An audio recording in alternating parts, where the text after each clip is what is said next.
네, 안녕하세요. 반갑습니다. 오늘 선생님이 어제 목이 좀 많이 좀 덜 풀려서 목이 좀 아프고 해가지고 수업을 좀 못 올렸습니다. 여러분들 좀 많이 좀 이해를 좀 해주세요. 한두 번 늦는 것도 아니니까 하고 선생님이 시험 범위를 그때 이야기 거기 밑에다가 써놓을 텐데요. 25차 시부터 해서 35차 시까지가 시험 범위입니다. 그래서 조선의 통치체제 정비부터 35차 시까지인데 시험 범위가 참 많다 싶죠, 여러분도. 근데 지금 이게 여러분들 92차 시까지 있잖아요, 학습 필기 노트가. 근데 이 필기 노트 이걸 어차피 다 할 수는 없어요. 나중에 선생님이 정답 같은 건 다 올려놓을 테니까 여러분들이 선생님 1학년 수업이 다 끝나고 난 뒤에도 이걸 따로 공부를 좀 하셔야 돼요. 그런데 선생님이 이걸 다 끝내지 못하더라도 정말 최대한 좀 많이 여러분 진도 나가서 그 다음에 공부할 수 있도록 좀 더 하기 위해서 35차시 우리가 사실 공부하고 진도 나가는 범위까지 조금 무리가 될지라도 조금 더 범위를 많이 잡았습니다. 그래서 선생님이 지금 여러분들이 32차시까지 끝낸 반도 있고 뭐 31차시까지 한 반도 있고 한데 33, 34, 35차시 이 부분은 어쩔 수 없이 온라인 강의로 이렇게 올려놓고 여러분들이 온라인으로 학습을 해야 될 것 같아요. 그래서 그렇게 진도를 빼고 다음 주에는 따로 이제 그 좀 진도가 늦은 반 말고는 더 이상 진도를 나가는 거는 없도록 그렇게 하고요. 여러분들에게 좀 이제 선생님도 이렇게 여러분 촬영을 하면서 좀 양해를 구해야 되는 거는 물론 여러분들 보면서 이렇게 하는 게 제일 좋죠. 근데 좀 여건이 그렇게 되지 않고 정말 진도 나가는 게 너무너무 쉽지가 않다. 하루하루 이렇게 뭔가 치열하게 하더라도 정말 갈 길이 참 멀기 때문에 어쩔 수 없다라는 그 이야기를 합니다. 저희가 또 혓바닥이 길다 이렇게 생각할 수 있겠지만 어쩔 수 없어요, 여러분들. 아, 선생님 또 아직 목이 조금 덜 풀려가지고 이렇게 이러고 있는데 그래서 33, 34, 35차시는 선생님이 차례대로 올려놓고 여러분들이 주말까지 학습을 좀 하면 되겠습니다. 근데 선생님이 조금 안타까운 게 33차시, 특히나 34차시 같은 경우에는 진짜 중요한 부분이에요. 근데 그 부분을 선생님이 온라인 클래스로 하니까 조금 더 힘을 내서 더 열심히 하도록 하겠습니다. 목소리 조금 쉰 것 같아 보이죠? 좀 쉬었습니다. 그래서 여러분들 하고요. 오늘 33차시는 탕평 정치의 전개에 대해서 공부를 할 건데, 자 탕평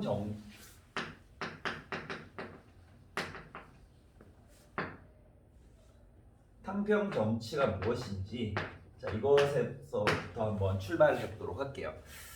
여러분 기억이 날지 안 날지는 잘 모르겠지만 우리는 예전에 붕당 정치의 전개 과정에서 우리가 쭉 지켜와 보면서요. 숙종 때까지의 역사를 배웠습니다. 선조 때부터 시작해서 숙종 때까지의 역사를 한번 간단히 살펴보면 선조 때 사림이 집권을 한 이후에 동인과 서인으로 구분이 되잖아요. 나뉘어지잖아요. 자 그리고 그들이 치열하게 그러니까 뭐 광해군, 인조, 그리고 현종 이렇게 거치면서 효종, 현종을 거치면서 치열하게 이렇게 뭔가 자기들끼리 대립을 하고 있다가 숙종때 오면 이 대립이 아주 격화되고 정쟁이 심해진다라고 이야기를 했어요. 왜냐면 이 숙종때 오면 이제 그 붕당들이요. 그러니까 굉장히 어떤 집권이 빠르게 이루어지는 거죠. 집권이 굉장히 빠르게 이루어지면서 왕이 서인이 있고 남인이 있으면 어느 한쪽에다가 힘을 몰아주는 거야. 서인에다가. 그럼 서인이 집권을 하고 자 이후에 남인이 다시 집권하고 다시 서인이 집권하는 그런 형식으로 계속해서 이렇게 뭔가 국면이 전환하는 그런 정치가 이루어졌잖아요. 이걸 뭐라고 했냐면 환국 정치라고 이야기를 했어요. 자, 국면이 빠르게 전환하면서 서인과 남인이 빠르게 전환하면서 이때 이 환국의 과정에서 서인과 남인이 빠르게 전환을 했고 자 얘들 둘이 번갈아 가면서 이렇게 집권을 하다가 여러분들 자 그러다가 서인이 다시 두 개로 나뉘었습니다. 미안합니다. 서인 두 개로 다시 나뉘어지는데 어떻게 나눠지냐면 강경파와 온건파가 있었습니다. 강경파, 남인을 무자비하게 죽여버리자 이렇게 얘기한 애들이 노론이었고, 에휴 좀 봐주자, 에이, 쟤들도 사람인데 그냥 뭐 이런 애들이 있어요. 그들이 소론입니다. 선생님 늘 말하지만 항상 강경파가 권력을 잡습니다. 강경파가 권력을 잡을 확률이 높아요. 그래서 이 환국 정치를 끝으로 해서 노론이 권력을 잡게 됩니다. 이게 중요해요.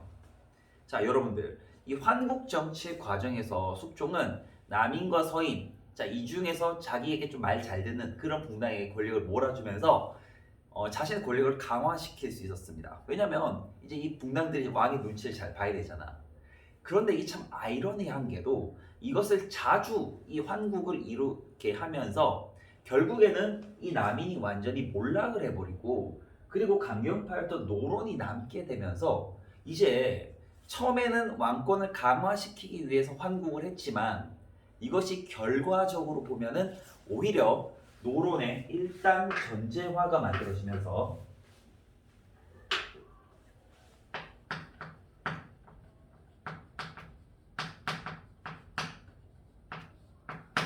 한 당이 모든 권력을 갖게 된다는 뜻입니다. 일당 전제화가 이루어지면서 오히려 왕권이 약화되는 그런 아이러니한 그런 상황이 모이게 된다는 거죠. 이해가 좀 되나요? 숙종은 분명히 이 환국을 통해서 재미를 받고 왕권을 강화시킬 수 있었어요. 처음에는 그랬어요. 하지만 결론적으로 나중에 가면은 결국 노론이 살아남고 이들이 모든 권력을 다 잡는, 하나의 당이 모든 권력을 잡는 것, 이것을 일당 전제하라고 하는데, 자, 그렇게 됨으로 해서 결국 마지막에는 왕권은 더욱 약해지는 그런 결과를 맞이하게 된다는 거죠. 자, 이런 상황에서 이제 왕권이 땅에 떨어지고 한 당이 모든 권력을 잡고 전횡을 일삼을 때 이것을 바로잡기 위해서, 왕권을 다시 강화시키기 위해서는 이제 한 당이 아니라 여러 당들을 기용하는 새로운 정책이 필요한 겁니다. 그게 바로 탕평 정치라는 겁니다. 그래서 이 탕평 정치를 시행했던 사람이 바로 영조와 정조예요. 영조와 정조. 영조가 처음부터 참 독특한 왕인데요. 이 영조가 탕평 정치를 할 수 있었던 이유는, 하게 되었던 그 까닭은, 자, 이런 시대적 배경과 함께 개인적인 어떤 그런 특징도 좀 있습니다. 자, 왜냐하면은 이 영조는 숙종의 아들이긴 했지만 처음부터 왕이 될 수 있는 사람은 아니었어요. 조선시대 보면 참 특이하게도 정상적으로 왕이 되는 사람들, 그러니까 뭐 적장자로서 왕이 되는 사람들보다 이 반계나 정말 어떤 특이한 방식으로 왕이 되는 경우가 많은데 영조가 그랬습니다. 이 숙종이 두 명의 아들이 있었습니다. 여러분들 이 선생님이 저번에 한번 이야기했는데 서인계통의 인현왕후가 있었고 남인계통의 장희빈이 있었다 했잖아요. 그래서 이 숙종이 인현왕후와 장희빈 사이에서 계속해서 왔다 갔다 그러니까 사랑 노름을 했던 것은 실제로는 남인과 서인에게 계속해서 권력을 몰아주는 그런 환국 정치 과정이었다라고 얘기를 했습니다. 그리고 숙종과 인현왕후 사이에서는 안타깝게도 아이가 태어나지 못했는데 숙종과 장희빈의 사이에, 이 사이에 자식이 태어난 겁니다. 이 자식이 영조라고 생각하면 안 돼요. 알겠어요? 이 자식은 다른 자식입니다. 자꾸 자식 하니까 좀 이상한데 숙종과 장희빈 사이에서 태어난 이는 영조가 아니라 경종이에요. 그러니까 다른 왕이죠. 그러니까 영조 전에 경종이 있었다는 겁니다. 그러면 영조는 누구냐면은 이 인현왕후와 장희빈 말고 또 숙종이 좋아하는 여자가 있었어요. 궁녀 출신도 아니고 실제로는, 그러니까 궁궐에서 여러분들 가장 천한 사람들 있죠. 그러니까 궁녀 밑에 있는 가장 미천한 거의 노비 신분의 사람이 있어요. 그들을 누구냐면 무술이라는 얘기예요. 무술이라고 적으면 안 되고 원래는 숙빈 최씨. 자, 이 사람이 숙빈 최씨가 숙종과 이렇게 정을 통해서 낳은 자식이 있는데 이게 바로 연인군이었고 이 연인군이 바로 영조가 되는 거죠. 근데 먼저 숙종과 장희빈 사이에 나타난 세자 경종이 있었기 때문에 왕으로 즉위했기 때문에 사실 영조는 배다른 형제잖아요. 배다른 형제. 그러니까 왕이 될 수 있는 사람이 아니었어. 참 이게 여러 가지 사연이 있지만 선생님 잠깐만 여기 좀 촬영되는 거 좀 확인하겠습니다. 잠시만요. 잘 나오고 있네요. 근데 어떻게 왕이 됐냐면 선생님 조금 간단하게 얘기하면은 이 경종이 아파요. 원래 좀 병이 약했어. 근데 이제 이 경종이 아프니까 이 영조 연인군이 형을 찾아간 거야. 형님 많이 아프시죠? 아이고 형님을 위해서 제가 몸 보신하라고 이렇게 가지고 왔습니다. 이걸 좀 드십시오. 근데 이 많은 신하들이 봤을 때 당시 경종은 그러니까 소론이 중심이 된 그런 소론이 이제 집권하고 있는 시기였는데 당시 소론이 집권하고 있다 보니까 이 노론들은 영조 밑에 있었어. 그래서 이 소론파들은 연인군이 뭔가를 가지고 왔다니까 의심의 눈초리를 보는 거야. 전하 그것을 드심이 아니되옵니다. 뭐 이러면서 이제 말리고 있었어. 근데 이 경종이 또 연인군 배달의 형제에 대한 좀 형제가 강했어요. 아이고 동생 그거 가져왔는가? 잘 먹겠네. 근데 처음으로 또 준 게 뭐냐면은 그게 그 게장 알죠 여러분들? 김순이 꽃게장 먹어봤나요? 네 맞습니다. 그 게장을 줬어요. 그러니까 왕은 그런 걸 좀 잘 안 먹어봤나 봐. 그 싹싹 비벼 밥에 먹었는데 아 맛있구나 잘 먹었다 이렇게 된 거죠. 그 연희군이 아 전하 다행입니다. 자 이것을 한번 더 드셔보십시오. 후식까지 가져왔나이다. 다 후식을 줬는데 그게 뭐였냐면 홍시였습니다. 홍시 그래 야 이런 것까지 준비를 했구나. 이게 딱 싹싹 비워서 잘 먹었어요. 그러니까 오랜만에 경종이 딱 이제 기운을 차리고 몸이 좀 좋아진 거야. 연희군이 기뻐했지. 자 그리고 나서 이 경종이 자 아이고 나 이제 몸이 좀 좋아졌는데 이제 나 좀 잠을 한숨 자겠다. 자 물러가거라 해서 신하들 다 물러가고 잠을 잤어요. 그리고 못 일어났습니다. 죽었어요. 네, 이 사건입니다. 그러니까 여러분들 아니 이 경종이요 자기 배달의 형제였던 영조가 준 꽃감과 게장을 먹고 바로 죽은 거예요. 이게 어찌된 사건이지? 이게 정말 미스테리한 사건인 거야. 사람들은 이 소론파들은 분명히 연인군이 거기에다 뭔가를 탔을 것이다. 그러니까 독을 탔을 것이다. 뭐 근데 조사를 해본 바에 의하면 독은 없었다고 해. 근데 얘들아 정말 특이하게도 있잖아. 음식 같은 데는 궁합이 있어. 그러니까 그냥 따로따로 먹어서는 괜찮지만 함께 먹어서는 안 되는 음식들이 있는 거야. 독이 되는 음식들. 그 대표적인 게 게장이랑 이 홍시였던 거야. 근데 이 연인군은 왜 하필 그것을 두 개를 딱 해서 몸도 안 좋은 형에게 갖다 줬을까? 참 여러분 이걸 어떻게 생각해야 될까요? 그 연인군은 너무너무 사실 연인군 입장에서는 그런 거죠. 아니 난 몰랐다. 내가 그걸 어떻게 알았겠나. 그런데 이 경종을 옹호했던 소론파들은 네가 왕을 죽인 거다 이러면서 이 연인군 이 사람을 왕으로 이제 즉위한 다음에 인정을 하지 않는 거예요 분위기가. 그러니까 이 영조는 즉위 때부터 무슨 소리 들으냐면 쟤는 왕을 죽인 놈, 왕시해자, 죄인 이런 말을 들었던 사람이야. 자 그런 상황에서 얘들아 자신의 신분 자체가 또 어머니가 숙빈 최씨 원래가 무술이 아닙니까? 조선의 법도에는 일천즉천이라는 게 있습니다. 한 명이 천하면 그 자식도 천하다는 거죠. 노비 어머니 아버지 중에 한 명만 노비면은 그 자식도 무조건 다 노비가 되는 겁니다. 자, 그런 상황에서 영조는 사실 노비잖아요. 그렇게 따지면 출신도 안 좋은 데다가 왕이 되는 과정에서 문제가 있었고 자 이런 영조를 신하들이 인정을 하지 않아요. 그래서 영조는 필사적으로 자신의 생존을 위해서라도 반드시 왕권을 강화시켜야만 하는 그런 상황이 있었던 거죠. 자 그래서 영조는 상평책을 실시하게 되었던 겁니다. 자 영조가요 상평책에 대한 의지가 얼마나 강했냐면은 여러분 지금의 성균관 있죠. 이 성균관에다가 이렇게 비석을 세웠어요.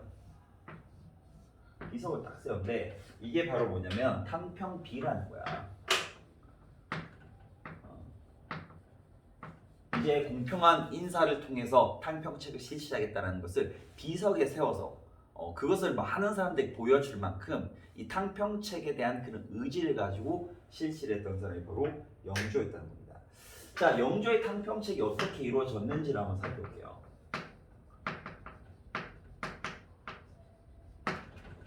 자, 우선 영조는요. 탕평책을 실시하면서 그러니까 지금 남아있는 노론과 소론 이들을 모두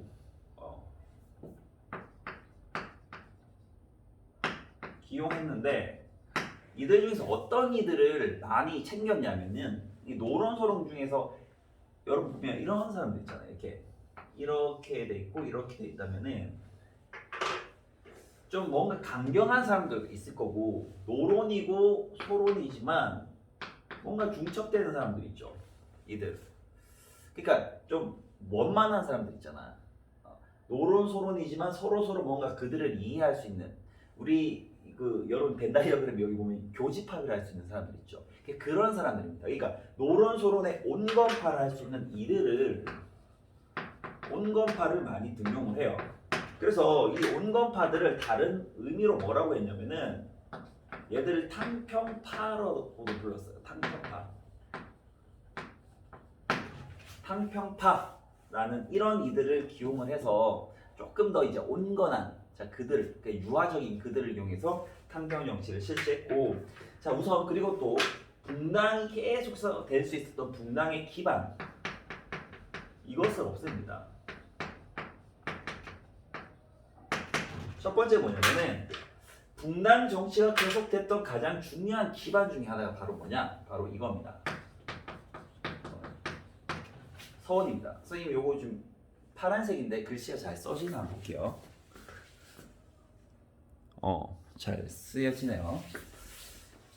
이 서원이 얘들아 예전 사림이 집권하는 과정에서는 이 사림들이 뭔가 자신의 학문과 정치 성향들을 제자들에 가르치고 선현을 제사 지내면서 정말 사학으로서 아주 좋은 선한 영향력을 끼쳤다라고 이야기를 했어요.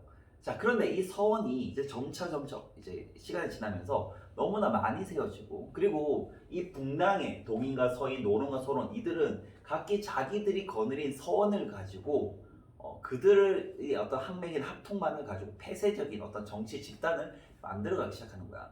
그러니까 서원에서 공부한 사람들은 굉장히 또 자기 붕당만을 고집하는 그런 폐쇄적인 사람들로 변질되기 시작했기 때문에 이 서원의 문제가 되게 많았습니다. 특히나 이 서원은 백성들로부터 많은 세금을 그냥 자기들끼리 멋대로 가지고 가서 그들로 하여금 세금을 이제 막 거두는 백성들을 막 가렴주고 하는 그런 기구로까지 막 변해요.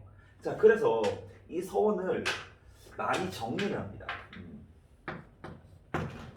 한 반 정도를 싹 없애요.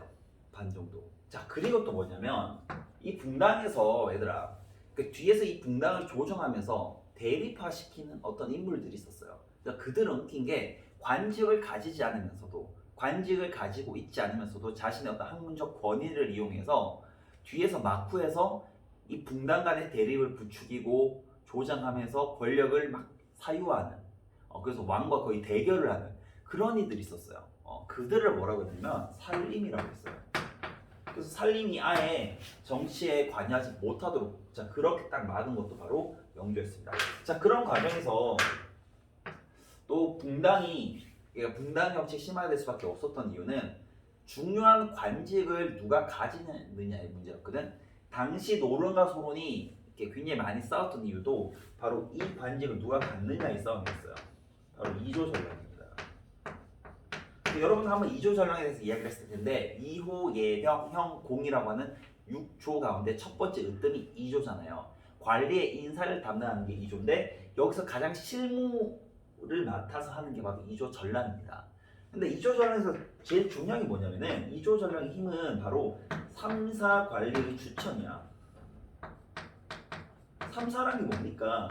3사, 사원부, 사관원, 홍문관 이 세 가지인데 이 3사를 통해서 누구든지 탄핵을 하고 간쟁을 할 수 있는 거잖아요. 잘못된 일을 비판하고 비난하는 건데 우리 지금 치면은 언론 기관 같은 역할을 하는 겁니다. 근데 여러분 지금 생각해 보면 이 언론 기관의 힘이 얼마나 큽니까? 어떤 사람이라도 얘들아 국무총리든 대통령이든 언론에 한번 찍히면은 끝이 나는 시대잖아요 지금. 그래서 이 3사 추천은 그러니까 언론 기관을 언론 기구를 추천하는 힘을 이조전랑이 가지고 있는 거야. 그럼 이조전랑의 힘이 얼마나 막강해. 그래서 이조전랑이 가지고 있었던 이 3사의 추천권을 없애버린 거야. 그래서 누구나 이조전랑에 대한 그런 것들을 이제 함부로 하지 않도록, 그래서 이조전랑의 3사 추천권도 없앴다라고 여러분 이렇게 좀 알아두면 되겠고, 자 그래서 이제 동당 간의 대립이 어느 정도 완화되는 자 이런 상황에서 이제부터는 민생 안정 정책을 실시하게 됩니다. 자 여러 가지가 있는데요. 우선 첫 번째 보면 균역법이라고 하는 새로운 세금 제도를 실시해요. 군포의 부담을 줄여주는 새로운 세금 제도인데 요거는 이렇게 넘어갈게요. 왜냐면은 다음 시간에 선생님이 세금 제도의 변화 부분에서 아주 자세하게 다룰 겁니다. 그래서 균역법이라고 해서 군포의 부담을 군포를 두 필에서 한 필로 줄여준 이런 세금 제도를 통해서 민생을 생각했다라고 이렇게만 좀 알아두면 되겠고, 지나친 형벌을 금지해서요.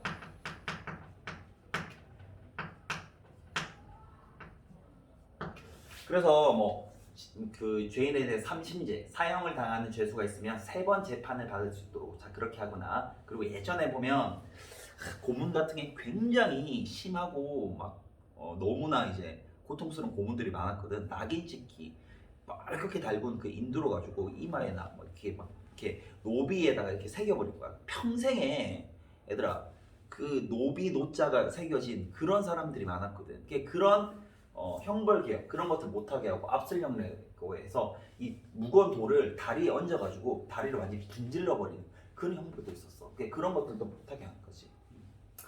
자 거기다가 이제 신문고 같은 거를 만들어서, 신문이라는 거는 이게 우리 지금 뉴스페이퍼가 아니고 자신의 어떤 억울한 것 이런 것들 풀어주는 그 북이라는 뜻입니다. 그래서 이걸 통해서 백성들의 소리도 많이 들었던 것이 바로 영조였습니다.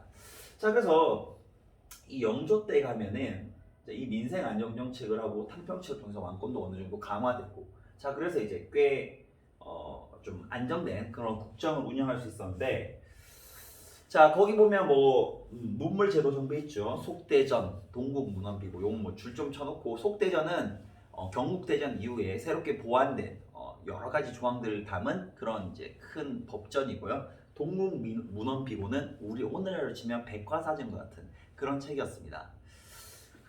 이런 상황에서 얘들아 왕권은 강화되고 이제 민생은 어느 정도 안정됐지만 이게 약간 문제를 안고 있었습니다. 뭐냐면은 노론과 소론이 얘들아 이들을 등용했다는 거잖아. 온건파. 좋게 말하면 유아적이고 온건하고 뭔가 융통성이 있는 사람들이라고 할 수 있겠지만, 조금 안 좋게 생각하면 어떤 사람들일까요? 이건 마치 뭔가 박쥐 같은 이거 물에 물 탄 듯 술에 물 탄 듯 뭔가 물에 술 탄 듯 술에 물 탄 듯, 그러니까 뭔가 좀 권력에 아부하면서 왕에게만 뭔가 이렇게 아첨하는 그런 무리들. 그런 무리들이 탕평파라고 이름을 붙이면서 권력을 얻게 되는 그런 결과를 가지게 됩니다. 더군다나 왕권이 강해지면서 영조 곁에 환관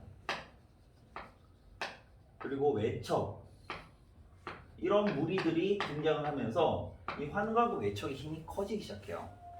딱 그런 과정에서 또 너무나 안타까운 어떤 비극이 생기게 되는데, 그게 바로 영조와 사도세자의 비극이었어요. 이거 영조 다음에 오는 정조가 있는데요. 이 정조는 영조의 아들이 아닙니다. 영조의 아들이 아니라 영조의 친손자예요. 손자가 어떻게 바로 왕이 될 수 있을까? 영조와 정조 사이에는 정조의 아버지, 영조의 아들인 사도세자가 있었단 말이에요. 근데 영조와 사도세자는 왜 정말 불행한 그런 이제 불운을 겪게 되냐면은, 개인적으로 보면 이 사도세자가 여러분들 아마 드라마 같은 데서도 조금 많이 표현이 됐을 텐데 약간 정신병을 앓는 거 맞습니다. 정신병을 앓아가지고 이 뭔가 이렇게 궁녀들 함부로 죽이고 신하들 함부로 죽이는 그런 성향을 보인 것도 맞아요. 그런데 그런 정신병을 앓게 되는 데는 사실 이 영조의 영향이 조금은 있었어요. 왜냐면은 이 영조는 사실 죽을 고비를 넘기면서 정말 힘겹게 왕이 돼서 그 피나는 노를 끝에 왕권을 강화시켰던 자수성가형 군주거든. 근데 근데 이 정말 천재적인 군주가 봤을 때는 아들인 사도세자가 너무 미덥지 못한 거야. 천재적이진 않았거든. 그래서 이 사도세자가 뭔가 하는 일마다 번번이 소리치고 야 너 그밖에 못하냐? 아이고 이 자스가. 여러분도 한번 생각해 보십시오. 여러분들 공부를 정말 열심히 해서 한 25등 하던 애들이 20등을 했어. 그러면 부모님이 아이고 그래 아이고 너 이번에 공부 열심히 했구나 아유 잘했어 뭐 이렇게 하면 좋지만 보통 보는 야 아이고 씨 이것도 똑바로 해 자식아 뭐 이렇게 하면 여러분 기분이 나쁘잖아. 그러니까 이 사도세자는 아버지만큼 공부를 잘한 건 아니었는데 이 아버지는 사도세자가 너무 못 믿어온 거야. 그래서 계속 다그치는 거야. 계속. 다그치다 보니까 이 사도세자가 좀 어긋나고 화병이 나고 이래가지고 그 울분을 궁녀들이 죽인다던가 심지어는 화병이 나면 여러분 어떤지 알아요? 몸이 막 더워져요. 이 더운 몸을 어떻게 돼? 벗어야 되잖아. 그래서 세자이신 분으로 궁에서 얘들아 스트립쇼 같이 막 옷을 벗어 막 워킹을 하는 거야. 그런 일이 실제로 있었어.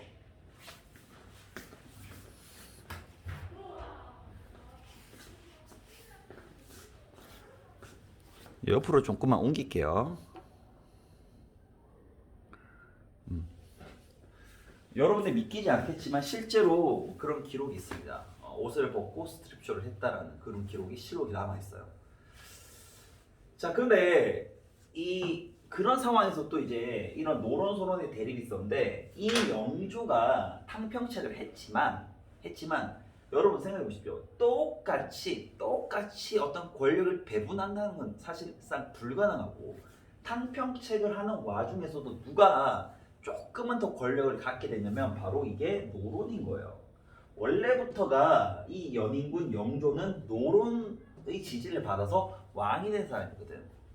그러니까 이 노론들이 있고 영조가 노론을 좀 편들고 하니까 세자 곁에는 소론들이 또 이렇게 붙기 시작해요.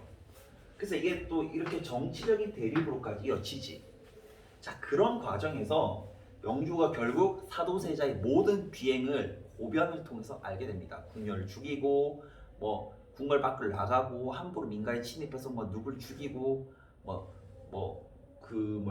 무당을 불러서 거기서 궁궐에서 무당 막 구슬하고 하는 그런 일들까지 다 알게 돼요. 와 이거 도저히 참을 수 없다. 그래서 이 영조가 사도세자에게 죽음을 명합니다. 칼을 하나 딱 줘요. 야 너 그냥 여기서 죽어. 사도세자가 칼로 이렇게 자기 목을 찌르려고 했는데 이게 쉬우냐? 안 쉽지. 어렵지 않아요 솔직히 여러분. 여기 피난 게 힘들잖아. 그래서 영조가 너 힘들지? 그래 알았어. 그래가지고 야 갖고 와. 뭘 갖고 왔냐면 이걸 가지고 와. 바로 뒤져. 야 너 들어가. 그래서 영조가 사도세자 직접 들어가게 해요. 들어가게 해서 여기 이렇게 있잖아. 근데 이게 또 드라마틱한 게 야 신하들한테 시켜. 야 못을 박아 이렇게 얘기하거든. 근데 여러분 생각해 보십시오. 이 못을 박을 사람이 누가 있겠어요? 이 세자인데 한나라의 세자가 뒤주에서 갇혀서 죽는데 그 못질을 하면은 그 신하가 나중에 어떤 후환이 있을지 모르잖아. 아무도 못해. 가만히 있거든. 영조가 어떻게 했냐면 직접 야 너희들 못한다 이거지? 그래 알았어. 그 못하고 망치 가져와. 내가 박을게. 직접 못질을 합니다. 그래서 여기 가둬가지고요. 십며칠을 사도세자가 물 한 모금 마시지 못하고 결국 여기서 죽음을 당하게 돼요. 정말 비참하죠. 그러니까 사도세자의 어떤 정신병 그리고 영조의 과도한 어떤 그런 자식에 대한 어떤 잘못된 사랑 그리고 노론과 소론의 어떤 정치적 대립 이런 것들이 겹쳐지면서 빚어진 조선시대 최고의 어떤 비극이라고 할 수도 있는데 그런데 이제 영조는 또 한편으로는 이 사도세자의 아들이었던 이산이 바로 정조였고 이 자기가 죽인 아들은 참 안타깝지만 이 이산 그러니까 자신의 손자만큼은 끝까지 지켜줘야겠다고 다짐을 했고 이산을 왕으로 앉히게 되죠. 이게 바로 정조입니다. 참 이 정조는 좀 아버지가 이렇게 죽었는 것을 다 본 인물이거든요. 그러니까 얼마나 마음이 아버지에 대한 마음이 애틋하겠어요, 그죠? 그래서 그런 것을 가지고 실시를 했는데 정조는 이 영조와 같이 탕평책을 했지만 조금 다른 게 있습니다.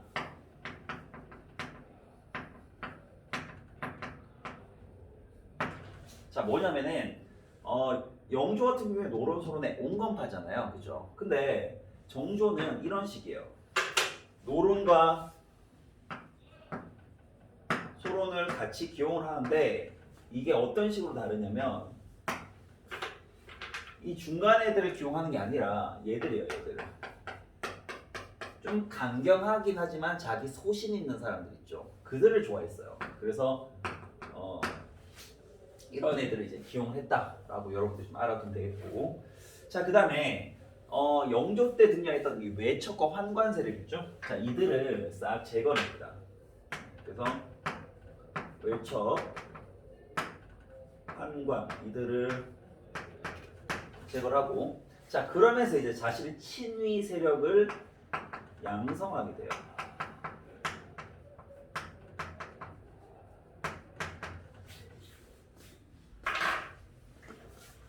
탕평비호 이렇게 좀 볼게요.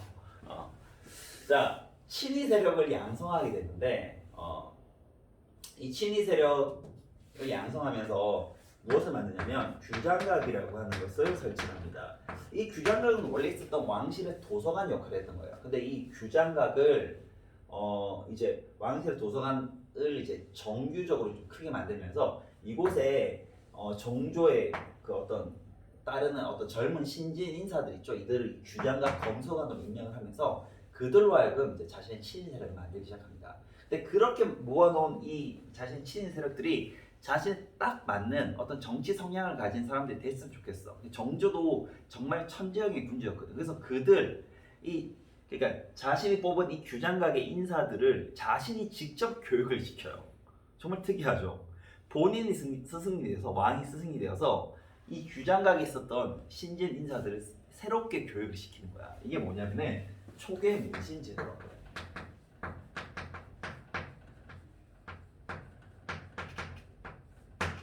초계 문신제를 시행을 합니다. 자, 그리고 이 아버지의 어떤 죽음을 너무나 애통하게 생각했던 정조는요, 아버지의 무덤을 정말 그 조선에서 가장 좋다는, 그러니까 명당 자리라고 하는 수원 화성 여기다가 이제 무덤을 쓰고 이 옆에다가 큰 성을 쌓죠. 이게 바로 수원 화성이야.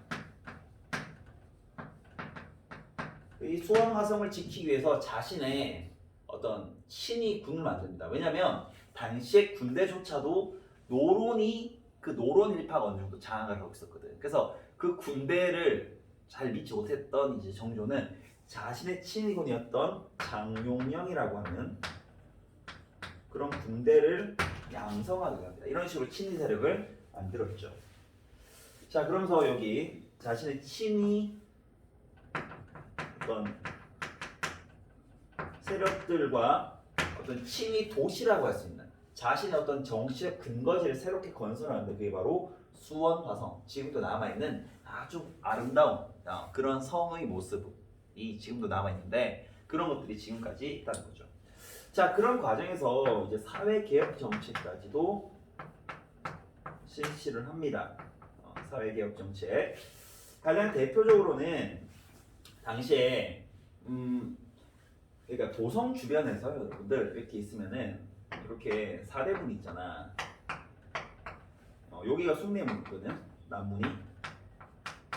근데 항상 이 도성에서의 어떤 장사를 하는 거는 이 시전들밖에 못했어요. 시전들밖에.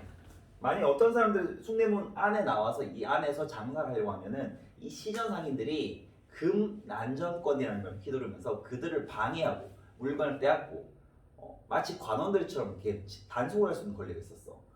자, 근데 이 시전 상인들이 얼마 안 된 시전 상인들이 도성 안에 있는 모든 상권을 다 장악하고 있으니까 장사할 수 있는 권리를 가지고 있으니까 물건 가격은 당연히 올라가겠죠. 백성들 살기 좀 어려워질 겁니다. 그래서 당시에 이 정조는요, 야, 이거 그러지 마. 금난전권. 그러니까 난전을 금하는, 지금으로 치면은 여러 행상들이 이제 장사할 수 있는 그런 권리를 금했던 권리를 금할 수 있었던 그 권리를 없애게 되는 거야. 그래서 그걸 뭐라고 하냐면은 신해통공이라고 합니다. 자, 이것은 시전 상인들이 가지고 있었던 금 난전권, 여러분 요거 좀 알아두면 금난 정권이 아니라 금난 정권이에요. 난전이라는 거는 새로 그러니까 자유로운 상인들이야. 우리 지금 좀 노점상도 포함되는 여러 자유로운 상인들이 누구든지 도성 안에 들어가서 장사를 할 수 있도록 만든 거. 그게 바로 시내통공입니다. 자, 요런 정책을 했었고요. 자, 그리고 서울들에 대한 차별 완화.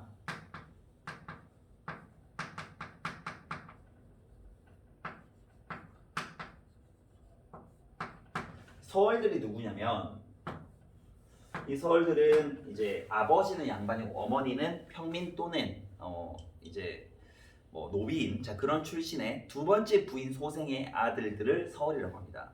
그러니까 조선시대는요 정실 부인이 있고 첩의 소생들은 전부 다 서울이야. 근데 서울들은 아버지가 양반이지만 얘들은 과거심을 칠 수가 없는 거예요. 여러분들 농민의 자식도 과거심을 칠 수가 있어요. 근데 정말 독특하게도 조선시대는 아버지가 양반이지만 둘째 부인 소생이라고 해서 서울들은 과거심도 제대로 칠 수 없고 정말 그 당시에 과거시험을 치르지 못하고 관리가 될 수 없다면은 할 수 있는 게 아무것도 없죠. 그냥 노름하고 평생을 그냥 울분속에서 살다 죽는 겁니다. 그래서 서울들의 그 어떤 한이 많잖아. 그래서 그 서울들이 계속 뭔가 이렇게 우리 지금을 치면은 청와대 게시판에 막 뭔가 청원하듯이 계속해서 청원을 합니다. 그리고 그 청원을 이제 이 정교 때 가서 들어주면서 이 서울 출신의 몇몇을 관리로 기용을 해요. 규장각 있죠. 여기 검서관으로 기용을 하게 됩니다.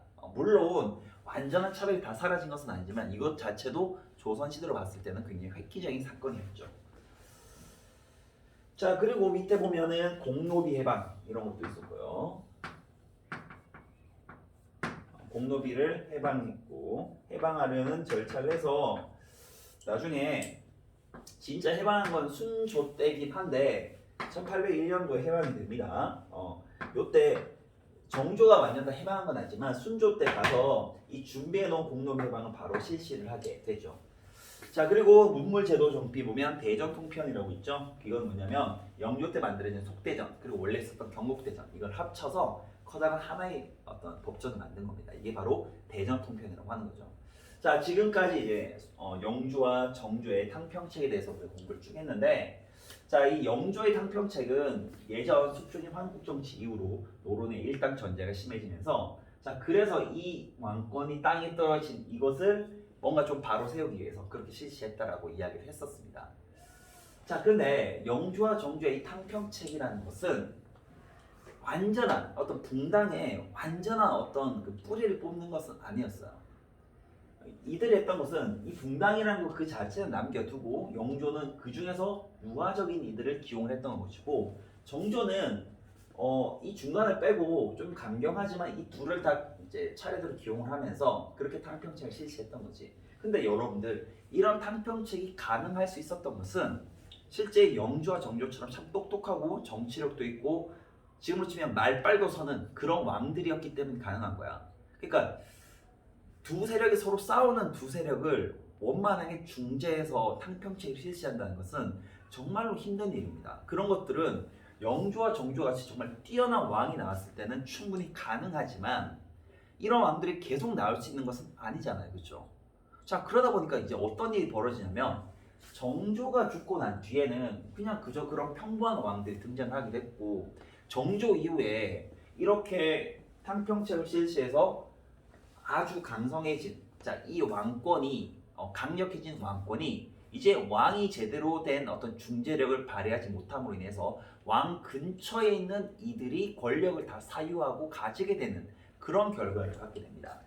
자, 그래서 얘들아 정조가 죽고 난 뒤에 순조가 즉위를 하는데 이 순조 때부터는 이제 누가 권력을 갖게 되냐면은 외척들이 권력을 가지게 돼요. 외척들. 그러니까 강력한 권력을 이 순조가 제대로 제어를 못하면서 순조 가장 가까이 있었던 외척들이 권력을 가지게 되는데 이것을 우리는 세도 정치라고 이야기를 하는 거야. 그리고 이 세도 정치는 한 60년간 계속 쭉 이어지게 된다는 것이죠. 자, 여러분들 지금 선생님이 이렇게 조금